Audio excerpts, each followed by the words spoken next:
ಋಷಿಗಳ ಆಗಮನ ಮತ್ತು ಅಸೂಯೆಯ ಬೀಜ.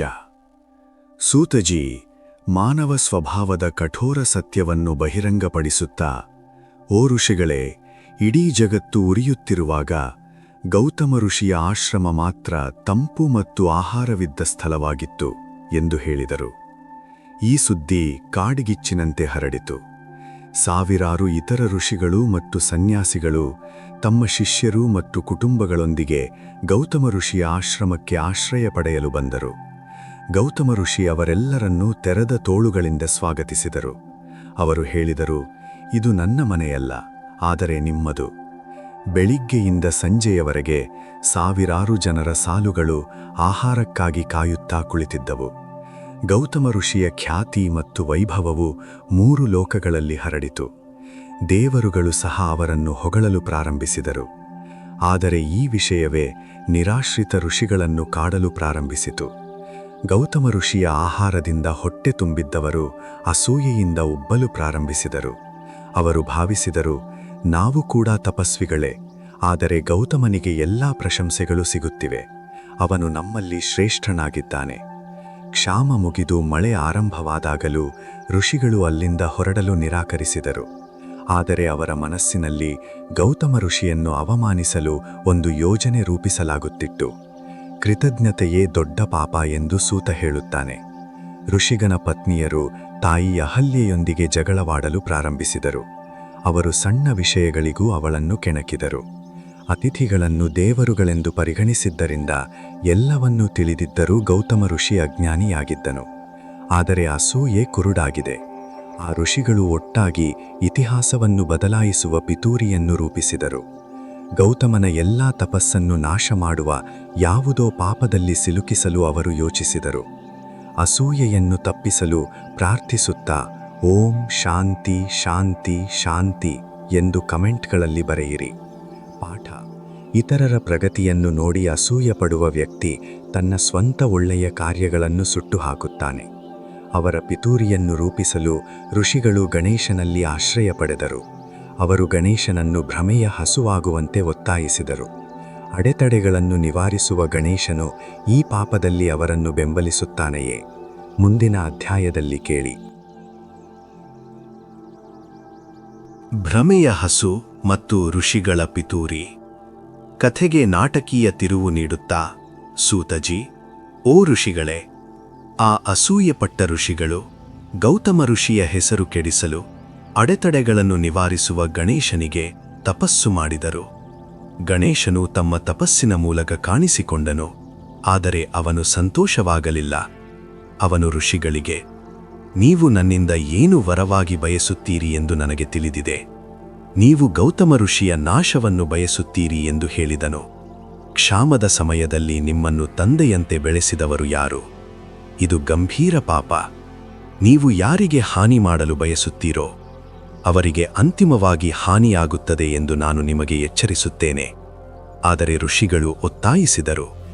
ಅವರು, ಪ್ರಭು, ನಾವು ತಪಸ್ಸು ಮಾಡಿದ್ದೇವೆ, ನೀವು ನಮಗೆ ವರವನ್ನು ನೀಡಬೇಕು ಎಂದು ಹೇಳಿದರು. ಕಾನೂನಿನ ಬಲವಂತದಿಂದ ಗಣೇಶ ಒಪ್ಪಿಕೊಂಡನು. ಗಣೇಶನು ತುಂಬಾ ದುರ್ಬಲ ಮತ್ತು ದುರ್ಬಲವಾದ ಹಸುವಿನ ರೂಪವನ್ನು ತೆಗೆದುಕೊಂಡು ಗೌತಮ ಋಷಿಯ ಹೊಲವನ್ನು ಪ್ರವೇಶಿಸಿ ಬೆಳೆಗಳನ್ನು ಹಾನಿಗೊಳಿಸುವುದು ಯೋಜನೆಯಾಗಿತ್ತು. ಗೌತಮ ಋಷಿ ಹಸುವನ್ನು ತೆಗೆದುಹಾಕಲು ಬಂದಾಗ ಅದು ಕೆಳಗೆ ಬಿದ್ದು ಸಾಯುವಂತೆ ನಟಿಸುತ್ತಿತ್ತು. ಜ್ಞಾನದ ದೇವರು ತನ್ನ ಭಕ್ತರ ಮುಂಡುತನದಿಂದಾಗಿ ಅಧರ್ಮದ ಭಾಗವಾಗಬೇಕಾದುದು ತುಂಬಾ ದುಃಖಕರ ಕ್ಷಣ ಎಂದು ಸೂತ ಹೇಳುತ್ತಾನೆ. ಒಂದು ದಿನ ಬೆಳಿಗ್ಗೆ ಗೌತಮ ಋಷಿ ತನ್ನ ಹೊಲದಲ್ಲಿ ನಿಂತಿದ್ದಾಗ ಮೂಳೆಯ ಹಸುವೊಂದು ತನ್ನ ಹೊಲಕ್ಕೆ ನುಗ್ಗಿ ಬೆಳೆಗಳನ್ನು ತಿನ್ನುತ್ತಿರುವುದನ್ನು ನೋಡಿದನು. ಆ ಹಸು ತುಂಬಾ ದುರ್ಬಲವಾಗಿತ್ತು.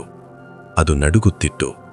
ಸ್ವಭಾವತಃ ತುಂಬಾ ದಯಾಳುವಾಗಿದ್ದ ಗೌತಮ ಋಷಿ, ತುಂಬಾ ದಯಾಳು, ನಾನು ಅದನ್ನು ಪ್ರೀತಿಯಿಂದ ತೆಗೆದು ಹಾಕುತ್ತೇನೆ, ಅದು ಹೆಚ್ಚು ತಿನ್ನುವುದರಿಂದ ಅನಾರೋಗ್ಯಕ್ಕೆ ಒಳಗಾಗಬಹುದು ಎಂದು ಅವನು ಭಾವಿಸಿದನು. ಅದು ಹಸು ಅಲ್ಲ, ಆದರೆ ತನ್ನ ಸ್ವಂತ ದುರದೃಷ್ಟ ಎಂದು ಅವನಿಗೆ ತಿಳಿದಿರಲಿಲ್ಲ. ಗಣೇಶನ ದೈವಿಕ ಕೃಪೆಗೆ ಗೌರವ ಸಲ್ಲಿಸುತ್ತಾ ಓಂ ಗಂ ಗಣಪತಯೇ ನಮಃ ಎಂದು ಕಮೆಂಟ್ಗಳಲ್ಲಿ ಬರೆಯಿರಿ.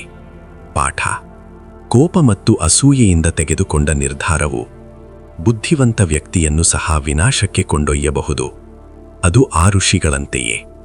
ಗೌತಮ ಋಷಿ ಹಸುವನ್ನು ಕೊಲ್ಲಲು ಕೋಲನ್ನು ಬಳಸಲಿಲ್ಲ, ಆದರೆ ಒಣಹುಲ್ಲಿನನ್ನೇ ಬಳಸಿದನು. ಆದರೆ ಹುಲ್ಲು ಬಡಿದ ಕ್ಷಣ ಹಸು ಕೆಳಗೆ ಬಿದ್ದು ಸತ್ತಿತ್ತು.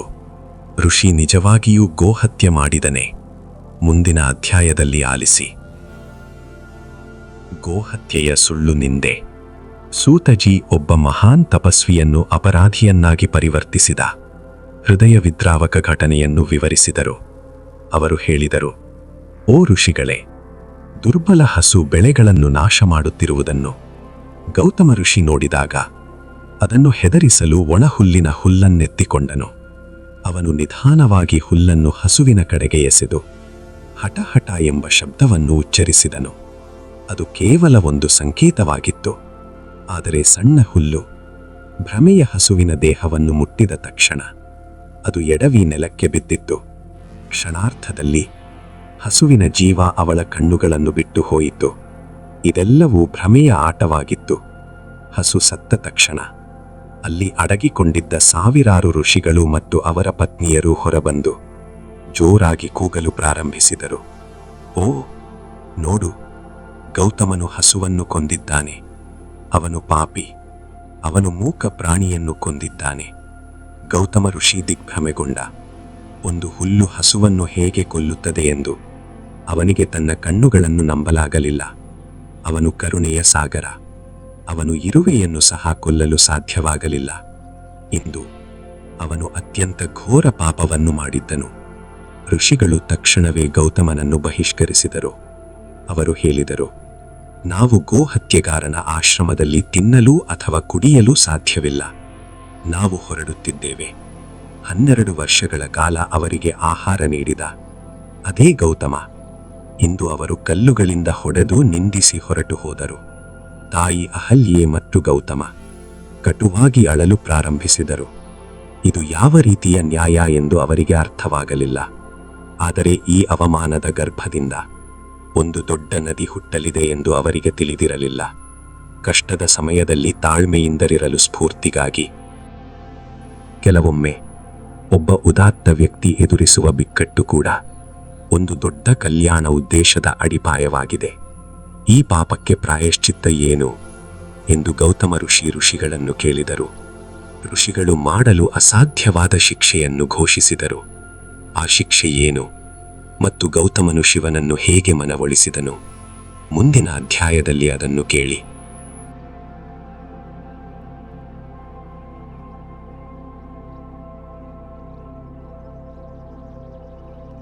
ಗೌತಮ ಋಷಿಯ ಕಠಿಣ ತಪಸ್ಸು. ಸೂತಜಿ ಹೇಳಿದರು, ಓ ಋಷಿಗಳೇ, ಗೌತಮ ಋಷಿ ಆ ಮೋಸಗಾರ ಋಷಿಗಳ ಪಾದಗಳನ್ನು ಹಿಡಿದು ಗೋಹತ್ಯೆಯ ಪಾಪದಿಂದ ನಾನು ಹೇಗೆ ಮುಕ್ತನಾಗಬಲ್ಲೆ ಎಂದು ಕೇಳಿದರು. ಹೃತ್ಪೂರ್ವಕವಾಗಿ ಸಂತೋಷಗೊಂಡ ಋಷಿಗಳು, ಪ್ರಾಯಶ್ಚಿತ್ತ ಮಾಡಿಕೊಳ್ಳಲು ನೀವು ಇಡೀ ಭೂಮಿಯನ್ನು ಸುತ್ತಬೇಕು. ನಂತರ ನೀವು 1 ಮಿಲಿಯನ್ ಬಾರಿ ಶಿವಲಿಂಗವನ್ನು ಮಾಡಿ ಗಂಗಾ ನದಿಯನ್ನು ನಿಮ್ಮ ಕೂದಲಿಗೆ ತರಲು ಶಿವನಿಗೆ ತಪಸ್ಸು ಮಾಡಬೇಕು. ಗಂಗಾ ಇಲ್ಲಿಗೆ ಬಂದು ಈ ಸತ್ತ ಹಸುವನ್ನು ಸ್ನಾನ ಮಾಡಿದಾಗ ಮಾತ್ರ ನಿಮ್ಮ ಪಾಪ ತೊಳೆಯುತ್ತದೆ. ಗೌತಮ ಋಷಿ ಈ ಅಸಾಧ್ಯವಾದ ಕೆಲಸವನ್ನು ಒಪ್ಪಿಕೊಂಡರು. ಅವರು ತಮ್ಮ ಸೊಂಪಾದ ಆಶ್ರಮವನ್ನು ತೊರೆದು ಬ್ರಹ್ಮಗಿರಿ ಪರ್ವತದ ತುದಿಗೆ ಹೋದರು. ಅಲ್ಲಿ ಅವರು ಶಿವನನ್ನು ಪೂಜಿಸಲು ಪ್ರಾರಂಭಿಸಿದರು. ಈ ತಪಸ್ಸು ಸಾಮಾನ್ಯವಾದದ್ದಲ್ಲ. ಅವನು ಸೂರ್ಯ, ಮಳೆ ಅಥವಾ ಚಳಿಯನ್ನು ಲೆಕ್ಕಿಸದೆ, ಆಹಾರ ಮತ್ತು ನೀರನ್ನು ಸೇವಿಸದೆ ಓಂ ನಮಃ ಶಿವಾಯ ಎಂದು ಜಪಿಸಿದನು. ಅವನ ಕಣ್ಣುಗಳಿಂದ ಪಶ್ಚಾತ್ತಾಪದ ಕಣ್ಣೀರು ಹರಿಯಿತು. ಅವನ ಕರುಣಜನಕ ಪ್ರಾರ್ಥನೆ ಮತ್ತು ಭಕ್ತಿಯನ್ನು ನೋಡಿ ಶಿವನ ಸಿಂಹಾಸನವು ನಡಗಲು ಪ್ರಾರಂಭಿಸಿತು. ಶಿವನು ಸರ್ವಜ್ಞ, ಗೌತಮನು ನಿರಪರಾಧಿ ಎಂದು ಮತ್ತು ಇದೆಲ್ಲವೂ ಒಂದು ಪಿತೂರಿ ಎಂದು ಅವನಿಗೆ ತಿಳಿದಿತ್ತು. ಆದರೆ ಅವನು ತನ್ನ ಭಕ್ತನ ಪರೀಕ್ಷೆ ಮತ್ತು ದೃಢ ಸಂಕಲ್ಪವನ್ನು ನೋಡುತ್ತಿದ್ದನು. ಗೌತಮ ಋಷಿ ಹೀಗೆ ನಿರ್ಧರಿಸಿದನು, ಗಂಗಾ ಇಲ್ಲಿಗೆ ಬರಬಹುದು ಅಥವಾ ಅವನು ಇಲ್ಲಿ ಸಮಾಧಿಗೆ ಹೋಗಬಹುದು. ಅವನ ತಪಸ್ಸಿನ ಶಾಖದಿಂದ ಪರ್ವತವು ಉರಿಯಲು ಪ್ರಾರಂಭಿಸಿತು. ಧರ್ಮಕ್ಕಾಗಿ ಮುಗ್ಧ ವ್ಯಕ್ತಿಯು ಅನುಭವಿಸುತ್ತಿರುವ ಯಾತನೆಯನ್ನು ನೋಡಿ ಪ್ರಕೃತಿಯೇ ದಿಗ್ಭ್ರಮೆಗೊಂಡಿತು. ಮಹಾದೇವನ ಪಾದಗಳಲ್ಲಿ ಧ್ಯಾನ ಮಾಡುವಾಗ ಹರ್ ಹರ್ ಮಹಾದೇವ ಎಂದು ಕಮೆಂಟ್ಗಳಲ್ಲಿ ಬರೆಯಿರಿ. ಪಾಠ: ಯಾರಾದರೂ ನಿರಪರಾಧಿಯಾಗಿದ್ದರೂ ಅವರು ನೀತಿ ಮತ್ತು ಪ್ರಾಯಶ್ಚಿತ್ತದ ಮಾರ್ಗವನ್ನು ಆರಿಸಿಕೊಂಡರೆ ದೇವರು ಸ್ವತಃ ಸಾಕ್ಷಿಯಾಗಲು ಬರುತ್ತಾನೆ. ಕೊನೆಗೆ ಶಿವನು ಕಾಣಿಸಿಕೊಂಡನು. ಅವನು ಗೌತಮನಿಗೆ ಹೇಳಿದನು, ನೀನು ಪಾಪ ಮಾಡಿಲ್ಲ, ನೀನು ಮೋಸ ಹೋಗಿದ್ದೀಯ. ಆದರೆ ಸೇಡು ತೀರಿಸಿಕೊಳ್ಳುವ ಬದಲು ಗೌತಮ ಶಿವನಿಂದ ಏನು ಕೇಳಿದನು? ಮುಂದಿನ ಅಧ್ಯಾಯದಲ್ಲಿ ಕೇಳಿ. 100 ಶಿವನ ಆಶೀರ್ವಾದ ಮತ್ತು ಸತ್ಯದ ಬಹಿರಂಗಪಡಿಸುವಿಕೆ. ಸೂತನ ಮುಖವು ಈಗ ಬೆಳಗಿತು. ಅವನು ಹೇಳಿದನು, ಓ ಋಷಿಗಳೇ, ಭಕ್ತನ ಕರೆಯನ್ನು ಕೇಳಿ ಭಗವಾನ್ ಸದಾಶಿವನು ತನ್ನ ಅನುಯಾಯಿಗಳೊಂದಿಗೆ ಬ್ರಹ್ಮಗಿರಿಯಲ್ಲಿ ಕಾಣಿಸಿಕೊಂಡನು. ಅವನ ರೂಪವು ಅತ್ಯಂತ ದೈವಿಕವಾಗಿತ್ತು. ಅವನು ಗೌತಮ ಋಷಿಯನ್ನು ಎತ್ತಿ ಅಪ್ಪಿಕೊಂಡನು. ಭಗವಾನ್ ಶಿವನು, ಓ ಋಷಿ, ನೀವು ಧನ್ಯರು, ನಿಮ್ಮಲ್ಲಿ ಯಾವುದೇ ಪಾಪವಿಲ್ಲ. ಆ ದುಷ್ಟ ಋಷಿಗಳು ನಿಮ್ಮನ್ನು ಬಲೆಗೆ ಬೀಳಿಸಲು ಈ ಭ್ರಮೆಯನ್ನು ಸೃಷ್ಟಿಸಿದರು.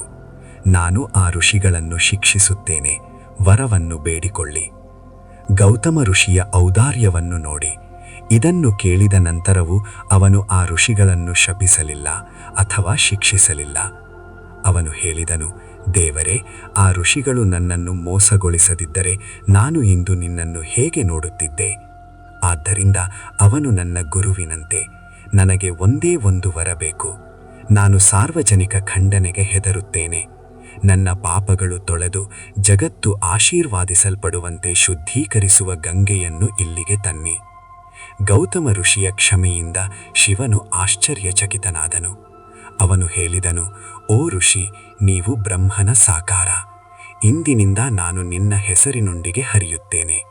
ಆದರೆ ಸಮಸ್ಯೆ ಏನೆಂದರೆ ಗಂಗೆ ಶಿವನ ಜಡೆಯ ಸುರುಳಿಗಳಿಂದ ಹೊರಬರಲು ಇಷ್ಟವಿರಲಿಲ್ಲ. ಅವಳು ಶಿವನನ್ನು ಬಿಡಲು ಬಯಸಲಿಲ್ಲ.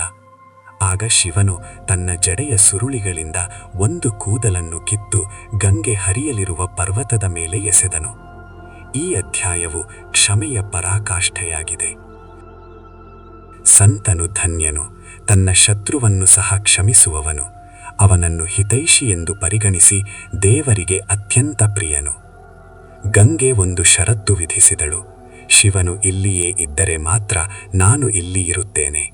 ಆಗ ಆ ಪರ್ವತದ ಮೇಲೆ ಏನಾಯಿತು? ಗೋದಾವರಿ ಮತ್ತು ತ್ರಯಂಬಕೇಶ್ವರ ಹೇಗೆ ಜನಿಸಿದರು? ಮುಂದಿನ ಅಧ್ಯಾಯದಲ್ಲಿ ಕೇಳಿ. ಗಂಗಾ ಸಂತತಿ ಮತ್ತು ಗೋದಾವರಿ ನಾಮಕರಣ. ಋಷಿಗಳು ಶಿವನ ಜಡೆಯ ಸುರುಳಿಗಳಿಂದ ಹೊರಹೊಮ್ಮಿದ ಗಂಗೆ ಬ್ರಹ್ಮಗಿರಿ ಪರ್ವತದ ಮೇಲೆ ಗೌತಮಿ ಅಥವಾ ಗೋದಾವರಿಯಾಗಿ ಅವತರಿಸಿದಳು. ಆದರೆ ಗಂಗೆ ಒಂದು ಷರತ್ತು ವಿಧಿಸಿದಳು. ಅವಳು ಹೇಳಿದಳು, ಓ ಮಹಾದೇವ, ನೀವು ಸಹ ಇಲ್ಲಿ ಶಾಶ್ವತವಾಗಿ ವಾಸಿಸಿದರೆ ಮಾತ್ರ ನಾನು ಇಲ್ಲಿ ಹರಿಯುತ್ತೇನೆ. ನನ್ನ ಪತಿ ಸಾಗರ ಮತ್ತು ನನ್ನ ಯಜಮಾನ ಶಿವನಿಲ್ಲದೆ ನಾನು ಬದುಕಲು ಸಾಧ್ಯವಿಲ್ಲ. ಭಕ್ತ ಗೌತಮ ಮತ್ತು ಗಂಗೆಯ ಕೋರಿಕೆಗೆ ಶಿವನು ಒಪ್ಪಿದನು. ಅವರನ್ನು ಜ್ಯೋತಿರ್ಲಿಂಗವೆಂದು ಸ್ಥಾಪಿಸಲಾಯಿತು. ಇದನ್ನು ನಾವಿಂದು ತ್ರಯಂಬಕೇಶ್ವರ ಎಂದು ಕರೆಯುತ್ತೇವೆ.